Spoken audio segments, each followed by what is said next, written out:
Hello friends, आज इस video में हम आपको कुछ पॉइंट्स बताएंगे जिसके थ्रू आप अपनी सेल्स को इंक्रीज कर सकते हैं। काफ़ी लोग ये पॉइंट्स जानते होंगे, काफ़ी लोग अभी अपने बिजनेस में नए होंगे, तो उनके लिए कुछ पॉइंट्स हम आपको बताने वाले हैं कि आपको क्या चीज़ों का ध्यान रखना है जिससे आपकी जो शॉप है, जो बिजनेस है, वो ऊपर की तरफ ही जाए, डाउनवर्ड्स ना जाए। तो सबसे पहला पॉइंट में इसमें कवर करने वाले हैं प्रोडक्ट मार्केटिंग। ये आप इस तरह से समझिए कि आपकी जो भी शॉप है, जैसे मान लीजिए कपड़े की शॉप है, जूते की शॉप है, किराना शॉप है या राशन वगैरह किसी भी तरह की शॉप है, तो आपको क्या करना है, अपने प्रोडक्ट को इस तरह से लोगों को दिखाना है। यानी कि जैसे आपकी शॉप कपड़े की है तो आपको अपनी शॉप के बाहर का डिस्प्ले काफ़ी अच्छा रखना ज़रूरी है। जो लोग आधा किलोमीटर दूर से आपकी शॉप को देख रहे हैं, उनको देख के समझ में आ जाना चाहिए कि इस शॉप में क्या वैरायटी और किस तरह का प्रोडक्ट मिलता है। यदि आपकी राशन की शॉप है तो आपको अपना सभी सामान जैसे कि आटा, दाल, चावल, इस तरह से कुछ ना कुछ बाहर शो करना पड़ेगा। बोरे, उसके बोरे के बोरे आप बाहर रख सकते हैं जिससे लोगों को समझ में आए कि इस तरह की शॉप है। फुटवेयर की शॉप है तो आपको एक फुटवेयर डिस्प्ले, या स्लीपर की शॉप है, स्लीपर का स्टैंड बाहर रख के थोड़ा सा एक डिस्प्ले आपको बाहर रखना पड़ेगा।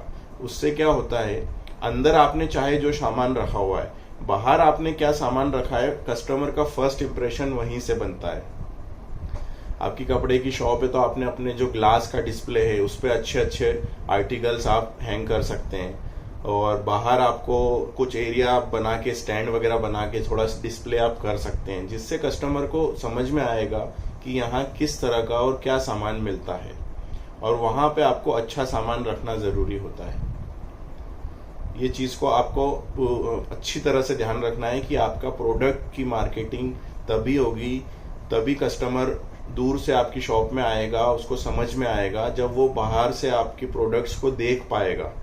आपने क्या प्रोडक्ट्स शॉप में रखे हैं, किस तरह के वैरायटी आपने रखी है, वो पूरा डिपेंड करता है कि आपका बाहर का डिस्प्ले कैसा है।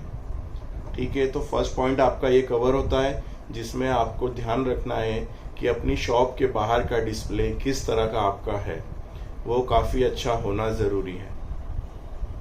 अब दूसरा पॉइंट क्या आता है, नेम ऑफ द शॉप। आपकी शॉप का नाम, आपका एकदम यूनिक होना चाहिए, थोड़ा अच्छा होना चाहिए। आपका बोर्ड होना चाहिए प्रॉपर, बोर्ड का डिज़ाइन अच्छा होना चाहिए, उस पर प्रॉपर आपकी डिटेल होनी चाहिए कि आपने शॉप के अंदर क्या क्या वेराइटीज़ रखी है। जैसे आप किड्स का रख रहे हैं, मेंस का रख रहे हैं, वुमेन्स का भी रख रहे हैं, तो सारी चीज़ें मेंशन होनी चाहिए, क्योंकि डिस्प्ले में आप सारी चीज़ें शो नहीं कर पाते हैं। इसलिए अंदर क्या क्या आपने रखा हुआ है वो आपके एक बोर्ड पे प्रॉपर होना चाहिए। बोर्ड एक दिखने में सुंदर हो, लाइट वाला हो तो और अच्छी बात है। इस तरह से आपका बोर्ड सुंदर दिखना चाहिए, जिसको देख के कस्टमर को लगे कि हाँ, साफ सुथरी दुकान, अच्छी दुकान, अंदर अच्छा सामान मिलेगा।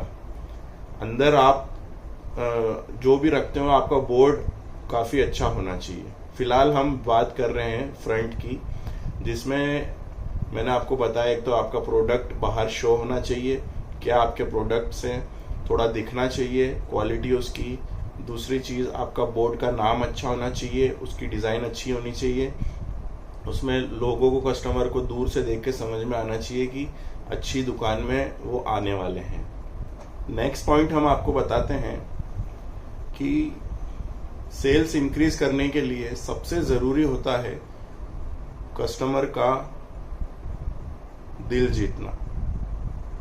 सेलर को, जिसकी शॉप है, उसको, ओनर को, या जो भी मार्केटिंग का बंदा है, सेलिंग कर रहा है, उसका ये ज़रूरी है कि वो कस्टमर से कैसे बात कर रहा है, उसका व्यवहार कैसा है कस्टमर के प्रति। आपने बोर्ड अच्छा बना लिया, आपने प्रोडक्ट डिस्प्ले अच्छा करके कस्टमर को अंदर तो बुला लिया, उसके बाद आपकी ड्यूटी बनती है कि कस्टमर जो अंदर आया है, आपको एक एग्जांपल देता हूँ मैं। आपने देखा होगा कभी कि कोई एक पान सुपारी या गुटखा किसी शॉप से लेता है, हालांकि एग्जाम्पल सही नहीं है बट सुन लीजिए, एक गुटखा किसी शॉप से लेता है तो अगर उसको बढ़िया चीज वहां पे मिलती है और व्यवहार अच्छा लगता है शॉपकीपर का, तो आप देखेंगे कि वो हमेशा उसी शॉप से वो सामान खरीदेगा। जब एक कस्टमर किसी शॉप से संतुष्ट होके जाता है तो 99% वो रिपीट उस शॉप पे जरूर आता है। यदि वो रिपीट आ रहा है इसका मतलब आपने सारी चीजें पॉजिटिव की है। तो इस बात का अपने को ध्यान ये रखना चाहिए कि कस्टमर यदि अपनी शॉप में आ रहा है तो आप उसे पूरी अच्छी तरीके से व्यवहार करेंगे, चाहे वो सामान ले रहा हो या नहीं ले रहा हो। आपको उस तरह का व्यवहार करना है जिससे वो नेक्स्ट टाइम मजबूर हो जाए दोबारा आने के लिए। आपको अच्छी तरह से उसे अटेंड करना है, अच्छी तरह से आपको उसको अपना सामान दिखाना है। उसकी मर्जी है वो उसके बाद उसको पसंद आता है या नहीं आता है, लेकिन यदि आपने उसको अच्छी तरह से अटेंड किया और मान लीजिए उस सामान नहीं भी लेके गया, तो दोबारा जब वो आएगा तो उसके माइंड में, जब वो उस चीज को लेने की सोचेगा, उसके माइंड में बिल्कुल आएगा कि उस शॉप पे मेरे को जाना चाहिए, वहां मुझे बहुत अच्छा ट्रीटमेंट मिला था, सामान भी अच्छा लगा था, तो मुझे उस शॉप पे जाना चाहिए। वो जरूर आपके पास नेक्स्ट टाइम आएगा। और यदि आप अच्छे से ट्रीट करके अच्छा सामान उसको देते हैं तो नेक्स्ट टाइम वो अपने फ्रेंड को भी लेके आएगा, अपना नजरिया भी आपकी शॉप के लिए अच्छा रखेगा कि उसे दोबारा उसी शॉप पे आना है। तो ये एक पॉजिटिव चीज है जो आपको ध्यान रखनी बहुत जरूरी है। आपका व्यवहार कैसा है कस्टमर के प्रति, यह आपको ध्यान रखना बहुत जरूरी है। नेक्स्ट पॉइंट आता है कस्टमर की नीड को समझना। कस्टमर क्या उम्मीद से आपके पास आया है, क्या खरीदने आया है, ये समझना बहुत जरूरी है।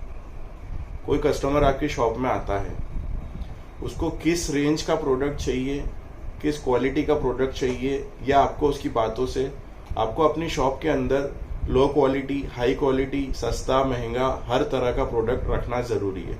और उसके बाद जब कस्टमर आता है तो आपको उसकी नीड के हिसाब से उसको उस चीज को दिखाना जरूरी है।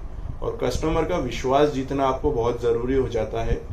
या तो आपका प्रोडक्ट बहुत अच्छा हो या फिर कस्टमर को आप पे विश्वास काफी हो। दोनों चीज जब काम करती है तो आपकी सेल्स को बढ़ाने से कोई नहीं रोक सकता है। कस्टमर जब आपकी शॉप में आता है, कोई जीन्स मांगने आता है, आपने उसको जीन्स दिखाई, उसको पसंद आ गई, आपको क्या करना है, उसके बाद उसकी इस तरह से तारीफ करना है, इस तरह से कस्टमर को मनाना है कि ये जीन्स जब आप पहनेंगे तो आपके ऊपर बहुत अच्छी लगेगी।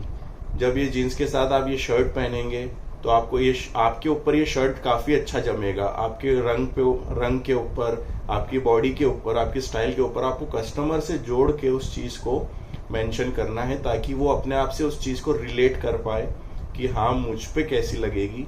आपको सिर्फ ये नहीं बोलना है ये जीन्स बहुत अच्छी है, इसकी क्वालिटी बहुत अच्छी है, ये ले लो आप। ऐसे में उतना इफेक्ट नहीं पड़ेगा जितना आप इस तरह से बोलेंगे कि ये जीन्स और ये शर्ट आपके ऊपर काफी अच्छा मैच करेगा, आपकी बॉडी के ऊपर काफी अच्छा लगेगा, आपकी स्टाइल काफी अच्छी लगेगी इसमें। और आपको इसी तरह से, जैसे कस्टमर कोई जीन्स लेने आया है तो आपको डबल सेलिंग करने के लिए इस तरह से ट्रिक करनी पड़ेगी। उसको सिर्फ जीन्स लेने आया है, आपको जीन्स तो उसने ले ली, उसके बाद आपको कुछ इस तरह से मैचिंग करना पड़ेगा, कस्टमर को इम्प्रेस करना पड़ेगा ये बोल के कि जब आप ये जीन्स पहनेंगे तो इसके ऊपर जब आप इस शर्ट को या इस टी शर्ट को पहनेंगे तो वो और ज्यादा लुक आपके ऊपर अच्छा आएगा। तो इस तरह से कस्टमर अपने आप को उस सिचुएशन में डाल के रिलेट करने की कोशिश करता है। आपको उसके माइंडसेट को समझना होगा कि वो चाहता क्या है और उस हिसाब से आपको एक्शन अपने आगे लेने होंगे। फॉर एग्जाम्पल आपकी मोबाइल की शॉप है, आपने एक मोबाइल उसको बेचा, वहां आप कवर भी रखते हैं, ग्लास गार्ड भी रखते हैं। आपको कस्टमर को इस तरह से इम्प्रेस करना है कि उससे जुड़ी हुई सारी चीजें वो आपसे लेके जाए। मोबाइल आपने बेचा, उसके बाद आपको उसी को उस मोबाइल से रिलेटेड सारे कवर्स दिखाने हैं। सर ये कवर इस पे बहुत अच्छा लगेगा, आप इसको लगा के देखिए, आपको लगा के दिखाना है। लगाने के बाद जो कवर का लुक आता है मोबाइल पे, उसकी बात अलग होती है। आपको इस तरह से क्रॉस सेलिंग करनी है, इसको क्रॉस सेलिंग बोलते हैं। एक आइटम के साथ आपको दूसरा आइटम बेचने की कोशिश करनी है। इससे क्या होता है, कस्टमर भी सेटिस्फाई होता है कि उसने सही चीज ली है और एक चीज के साथ जो दूसरी चीज ली है वो भी उसी के मैचिंग में ली है, तो अच्छा फील करता है वो। नेक्स्ट चीज होती है कि आप रेट अपने प्रोडक्ट के किस हिसाब से डिसाइड करें। आपकी शॉप में जो आइटम्स है आपको उस पे 20 to 25-30% आप उसमें मार्जिन रख सकते हैं। यदि आपकी फिक्स शॉप है तो आप 10 to 15% आप फिक्स करके उस पर अपना रेट लगा सकते हैं। फिक्स शॉप में क्या होता है, रेट बहुत रिजनेबल रखना होता है आपको, और आप उसके बाद डिस्काउंट आप नहीं देते हैं। तो फिक्स शॉप में जब भी कस्टमर जाता है ये सोच के जाता है कि उस पर रिजनेबल चीज उसको मिलेगी। यदि आपके शॉप पे मार्जिन आप कर सकते हैं, नेगोशिएबल कर सकते हैं प्रोडक्ट को, तो आपको रेट 25 to 30% रखना है। उसके बाद जितना हो सके आप कोशिश कीजिए कि कम मार्जिन पे भी कस्टमर आपसे सामान लेके जाए, क्योंकि एक बार आप उससे जुड़ेंगे तो आप नेक्स्ट टाइम वो कस्टमर अगर वो सेटिस्फाई होता है तो आपकी शॉप पे जरूर आएगा और 2 फ्रेंड को जरूर लेके आएगा। तो आपको प्राइसिंग भी डिसाइड करना प्रॉपर बहुत जरूरी है। तो ये कुछ पॉइंट्स थे जो हमने आपको बताए। उम्मीद करते हैं इन पॉइंट से काफी आपको मदद मिलेगी। हालांकि ये प्रैक्टिकल पॉइंट से सभी लोग इनको जानते होंगे, बट अगर आप किसी चीज में यहाँ पे चूक रहे हैं तो आप इन चीजों का ध्यान रख सकते हैं।